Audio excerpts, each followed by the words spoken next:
Hey there, guys. Sam back with you here on Thursday, September 13th. We're middle of the day, and again, as it's a traditional day, we pull our members, we let them choose, and along with gold, which I did earlier, the request was for the pound to the dollar.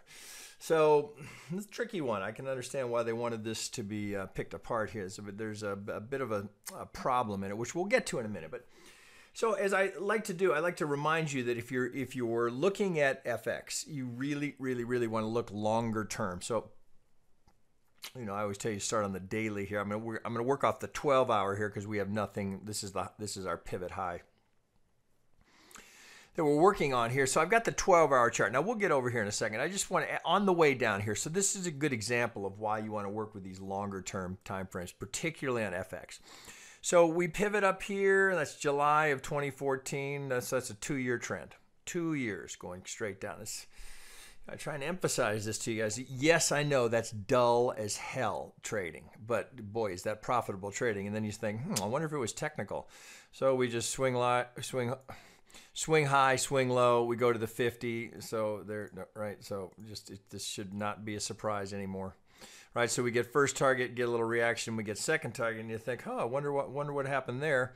Well, we can just do the exact same thing here and go to that low. All right, so there's the 50, gets second target. So let me pull these off here. So you can see there was the first one, got target here, then taking that swing. Let's get it right on there. Swing high, we get between the 50 and the 618, we get this little wick here. Rips down, goes through first, get all the way to the third target. All right, pretty remarkable. So then we look here and you think, wonder why it stops there. All right, we look here. Well, there's no real structural pivot that I can work with. So then, of course, we go swing high to swing low. Our 2-year trend. Where do we get it right on there? Where do we run into resistance? Right, we go right to the 50. Right, so and then look. So when we did that in April, if I got that right, April 11th here, and we're coming down to August. So. And these are nicely sustained trends. So I noticed two things. Well, one, not only do we have it, if I do it that way, we go swing high to swing low, we're right to the 50, which I'm sure was dominant. But if I pull from my secondary pivot down here to this, we go right to golden zone. So that's the kind of confluence that that's worth waiting from 16 to 18. That's worth waiting 2 years to get that kind of confluence, right? And interestingly, we double top right into the golden zone here. Golden zone from the second pivot, 50 from the dominant pivots. That's, boy, you can't ask for it any better than that.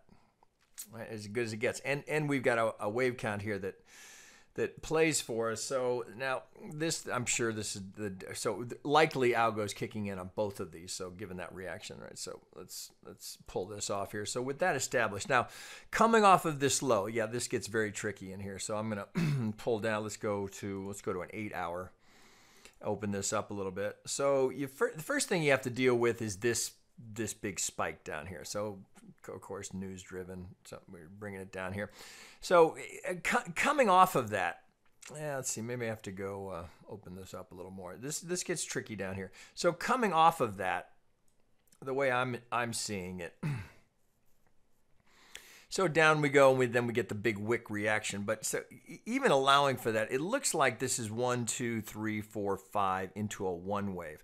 Well, then I do think we get this truncated C wave here. I think we go ABC, because coming off of that, if I have that right as my 1, I come down in 5, right? So this suggests to me that's an A wave. Then, yeah, I gotta go A, B, C into my B. All right, but then it looks like I finished down here with a 1, 2, 3. Well, it would be 1, 2, 3, 4, 5 into that C.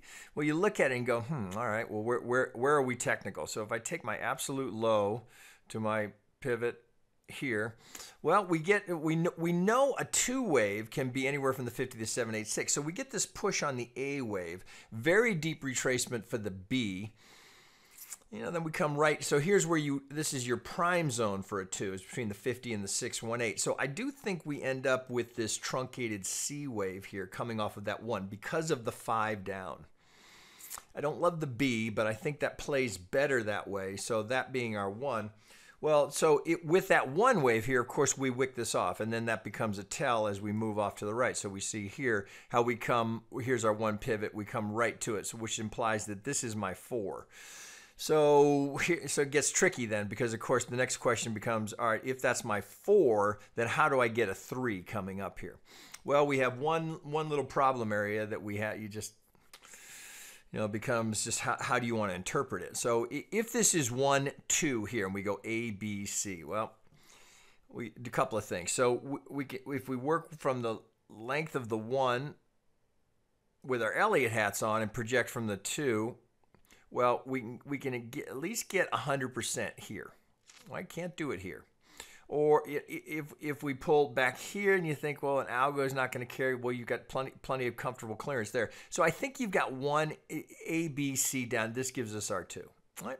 So now coming up from that, we need an impulsive structure in our third if this is going to stay, right? Because we're keying off of this. So this does not happen randomly.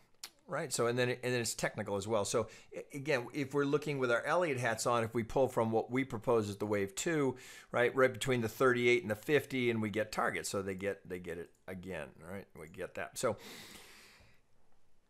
it's a little here. So here's the problem, right? So coming off of this as a 2, I've got to have an impulse here into my 3, 4. If this is going to be my 4, so if it's going to go 3, 4, 5, I've got to dig an impulse out of there. Well, can't do it.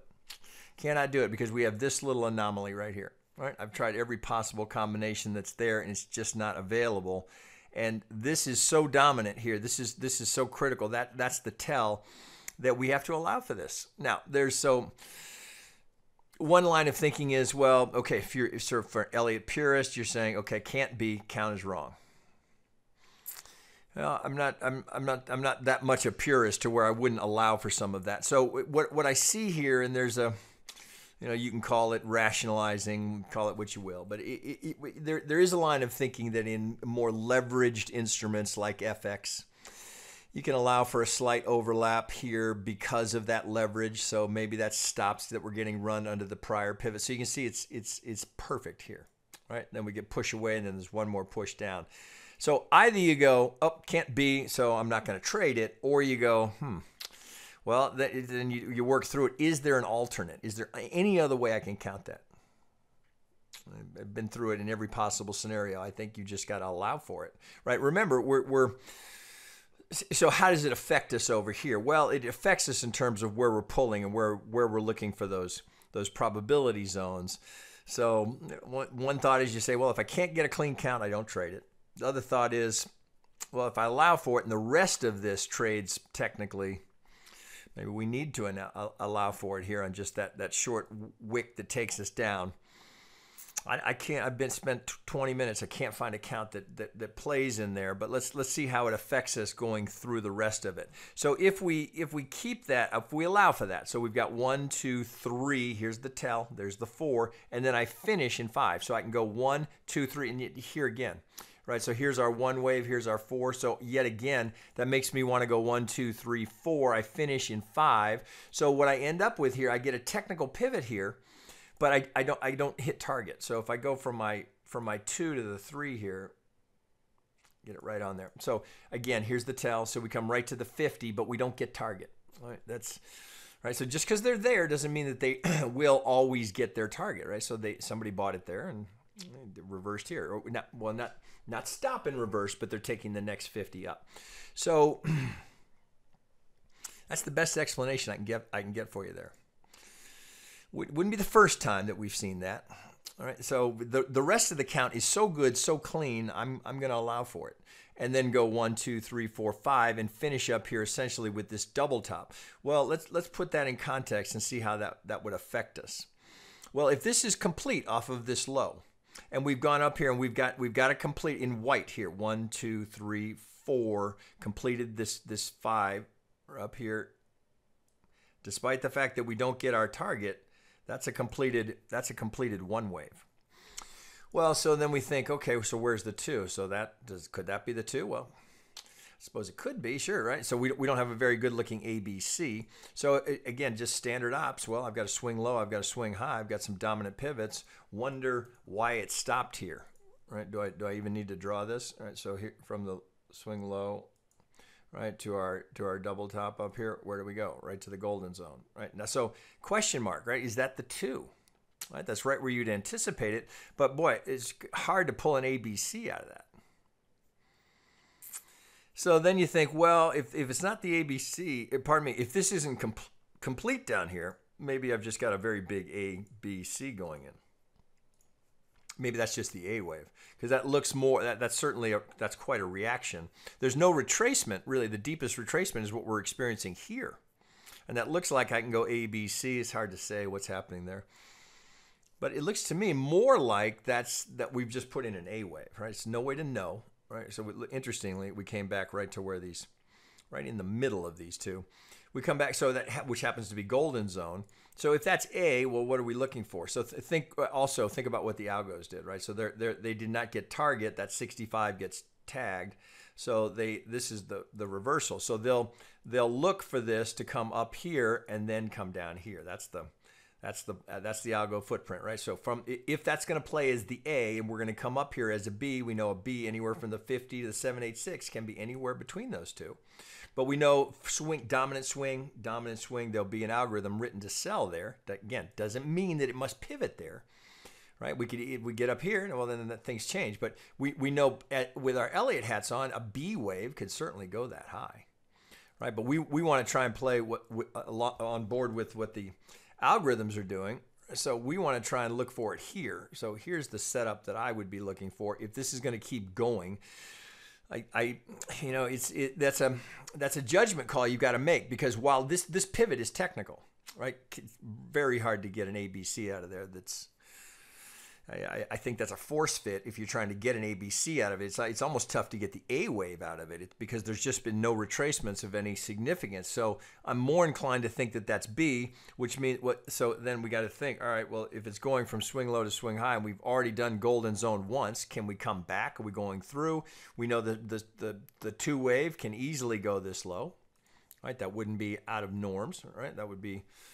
Right, so not last stand, but that's really right at that point. They're pushing for a break of the low, so that's what I'd be more inclined. I certainly would consider the short here. I wouldn't want to give that too much room. So interestingly here, this prior 1 wave here that held us here, we get this big low volume node here. So no market acceptance there. You can see it was rejected and then ripped right through it. So there's been no happy agreement. Oh, buy, sell, buy, sell, buy, sell. We just got a big hole here. So the other thought is play up to that pivot. So the B certainly could go that high, meaning we could go golden zone, golden zone. Sooner or later, one of these is going to hit target. Well, if this is going to start to go up here, well, first tell will be what happens here. Do we get? Let me pull this off. What kind of structure do we get through here? All right, are we getting something like this? Like this? Are we getting 3-wave structure into that B wave? If we are, then that adds credibility to the idea that that's just setting up for the BC, right? And we're heading down here. Now, interestingly, if we were to pivot at the 618, look where that puts the target, right on top of the 786. Now, that's not me calling out where the pound is going to be in March of 2020. I'm just laying out a potential roadmap and noting that if we're going to go 3 waves up here and I'm going to bounce golden zone to golden zone, which happens all the time, right? If we're going to do, oh shit, look, I just showed it to you, right? So this was 50 and 618, right? So from that absolute pivot, we had the 50. If I took the secondary pivot, it was 618. So we could be bouncing 618 to 618. Right, wouldn't be uncommon. Here it is again, just to refresh your memory. So if I go here, get it right on there. Golden zone, golden zone, golden zone, target. One of these is going to get to target, right? So right now, nobody's getting target. We're just getting reactions where we anticipate them, and it's technical, right? So boom, boom, right? So if we, again, that would be a likely spot for that to pivot. Right, we have this wave 1 high here, so potentially now this, so you look at it this way. So here it was resistance becomes support, potentially now becomes resistance again. As we come up into this, so you see it over here, this low volume node that we have here, right? And so we pull that over, right? See, so this little pocket here from this 1 to this 4 potentially sets us up. So I like the idea of selling that golden zone with the potential for reaching that target. The pattern plays better. Right, so I'm still trading this as a 1, So, but nothing wrong with trading the B into the C. That's a pretty meaty move if we were to get that. No, I don't know that we will. I'm not saying that this couldn't be the two. But in terms of trying to identify the pattern in the roadmap, that's got my attention. Now, we got a long way to go to get there. Remember, on an 8-hour chart. So we're sitting here at, what are we, 1.312. That would take us up here to 1.36. So pretty substantial moves going to need to happen to get us up there, but I would sure be paying attention. So one thought is I would set an alert at the 50 as we approach the 50, just to see what the structure looks like there, right? Because nothing says we have to go 618. We could certainly pivot 50. Right? That's what we know software will kick in to start selling there, but they'll defend it all the way up here. So it kind of interesting, right? So this real bitch, right? That's a problem area. Right? There's just, if somebody else can get a count that fits in there, I'd sure like to see it. Right? I spent every possible scenario I could come up with. I don't see another way to fit it to accommodate what I think are the true tells, being this pivot holding on this 4 and this pivot holding on this 4. So anomaly, right? What do you do with it? Do you just walk away from the market and say, it can't be, so can't? No, I'm not that much a purist, right? So I would look up here. I do think that this is setting up. So I wouldn't be a buyer here, right? We're too far to be a buyer, too soon to be a seller. So you're kind of stuck in between. But I certainly want to pay attention here. So I want to know about that 50. If we're going to come back down, so think of it this way. If we're going to go A, B, C, I want to know about this B because you could trade the B into the C, right? Of the B, all right? Do you follow me there? So if this is going to, let's pull this off. If this is going to go A, B, C into a B, all right, let me just draw this up. If this is going to go A, B, C, well, it's nothing wrong with trading the B into the C of the B. All right, so let's get that up a degree so we can follow it. Micro, let's get that to blue. All right, so if this is going to go, if we're going to get an A wave up here, perhaps we pivot up here around it could be the 38. We don't know. Could be the 50. We don't know. Maybe we pivot here. So if we get a pivot here at the 50, right? So if we just get algo response, right? We get the pivot on the A wave here, potentially, right? Then you're just setting up for the B of the C. So I would do it this way. So I want to know when I get to that 50, I want to know if that's going to come down. So we could easily get this, right? Algo ping pong, but right to the C before we go back down. Right? And we, again, don't know that it goes there. I'm just laying out a possible roadmap. All right, so what can we get a good solid A wave out of that, right? What do we get? Could be a leading diagonal. Maybe we're going to have a 335. We don't know what we're going to get here. It looks to me like we've got 1, 2 underway. So maybe we get a good motive wave into our 5, and we're just going to get a simple zigzag. So maybe we'll just get that A wave, wait for the retrace on the B. Well, then if you got that, now you're getting behind the algorithms here on the buy side. So remember, you've always got competing algos on both sides. So you've got to pay attention.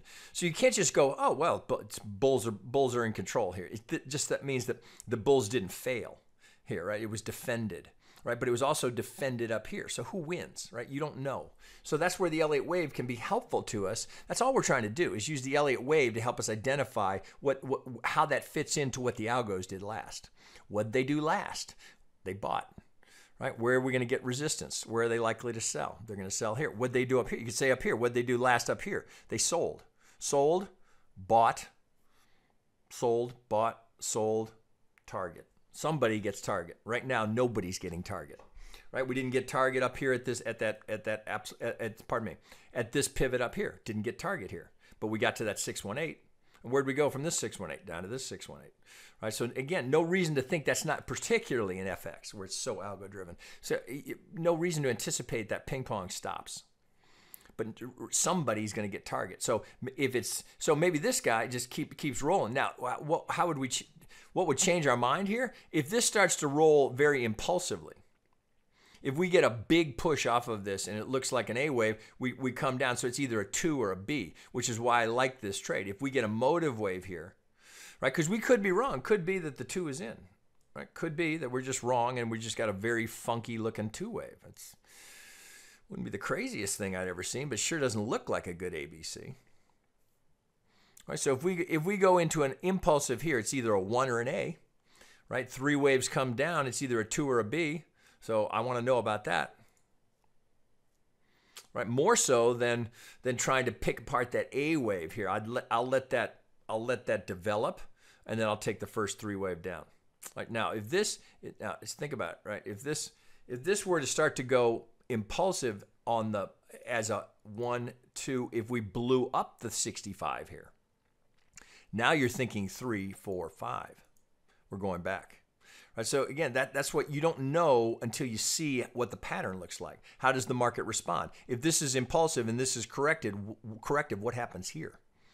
Right, that's what would determine whether you're still leaning into a B or you're thinking, holy shit, man, that's blowing right through that. So maybe you took the sell there, right, and you took the stop.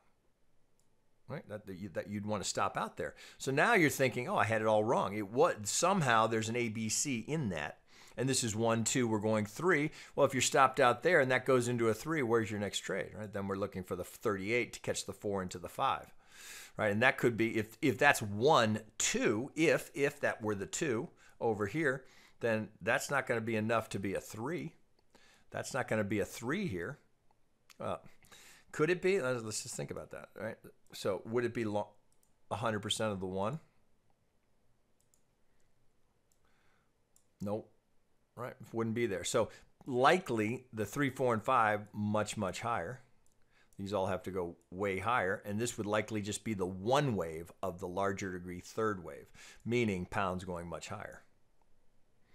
Possible? Well, let's pull back out to the daily. Think about where we've been. Right, here's the 1618. If this is 1, 2, here's the 3. Here's the target for the 3 on the larger degree. Now maybe it takes 2, 3 years to get there. Right, that's the thing about these long-term trends, right? So for the average trader who's impatient, if it gets up $300-400, holy shit, I got to take it. This requires a different mindset in terms of how you approach that, because that's likely just the 1 wave. So we'd be anticipating this, if this ends up being the 2, that's just the 1 before we go 2, 3. Right, that could be years in the making. Look, this was 2 years coming down. So no reason to think it couldn't be 2 or more going up. So lots of opportunity in here, right? Lots of potential swing trading in here, but it requires real patience, discipline on the size and where your stops are. Again, as I'll mention to you, the advantage of FX is that we can trade micros, we can trade minis, we can trade partials. It's not like futures where we just got to take 1, post that margin, want 2, post that margin. If you're going to hold that for that long, that's a lot of margin in the futures contract, which may or may not be a problem depending on your account size. All right, but you don't need, if you caught a move like that, you don't need a gigantic position, right, to catch something like that. All right, guys, that's 22. That'll probably hold us for the day here. All right, so there's pretty good analysis here. But again, as I try and remind you guys, whenever we're looking at alts, with crypto just continuing in this bear market, with which there's no way for us to know when it ends. I really want to encourage you to look at alternate markets, to look at traditional assets, whether it's equities, forex, futures. Right, I'm a big fan of forex because of these long-term trends. Right, so it's not going to get you your daily action buzz, but if you catch one of these, you have a hell of a good return on your investment. All right, guys, that's pretty much all I've got. Any more information, you can always follow us on Twitter. You can find out more about our educational program and the belt system, where we walk you through all of our training in that sort of a structured format. Is we've borrowed from the martial arts curriculum style, where we test you as you go through to make sure you're grasping the material. So you can learn more about the belt system on our Twitter feed. You can come to our free public Discord, or shoot us an email. If you have questions, feel free to ask. All right, guys, see you later.